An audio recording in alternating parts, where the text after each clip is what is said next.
Hello guys, welcome to my channel. So quick unboxing lang tayo. May binili akong gardening tool from Amazon. Naghanap ako ng pangkat ng matataas na grass and mga maliliit na sanga, and ito yung nakuha ko. Nakakatawa lang kasi nakalagay dito, the handle is given to you as a gift. So regalo lang pala to yung handle. If you have prepared the handle yourself, you can use your own handle instead when installing it. So parang sinasabi niya, ito lang ang binibili mo. Ito, libre lang to. Okay? So, insert the handle, blah blah blah. So, may kasama siyang pako. Pako. So, pupupukin talaga.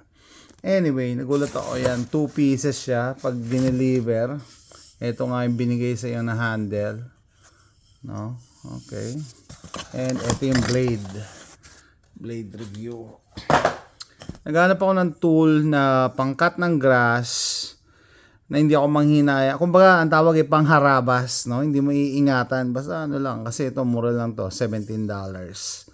Nakakatawa lang kasi ang listing nito sa Amazon, machete daw to for cutting trees. I don't think na magagamit mo to pamputol ng puno, no? Ay, hindi naman siya ganun kakapal eh. So, i-insert mo daw to. Insert mo yan dyan. Tapos, yan, may butas dito. Pupupukin. No? Pero, yun nga, naalala ko yung sa mga panahon ng mga ninja. Nung unang panahon sa Japan, pinagbabawal sa kanila magmay-ari ng mga weapons. Kaya yung mga ninja, ang ginamit nila mga weapons, gumawa sila ng mga weapons from their farming tools. Example, ito. Ganito. So sa tingin nyo, zombie apocalypse, magagamit ba to? I think pwede naman siguro, no? So pwede naman to magamit as a weapon, no? Titibayan mo lang. Hindi ko lang sigurado yung blade niya, pero solid naman yung niya. One piece siya dito. So ang weak point niya siguro yung handle, pero so far initial impression, pantabas ng mga talahib, maliliit na sanga, pwede na siguro to.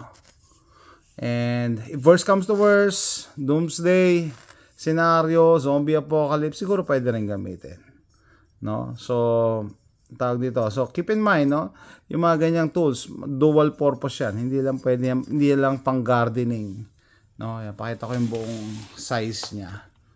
May other purpose yan, similar with ancient Japan. Ginamit nila yung mga garden tools nila for weapon.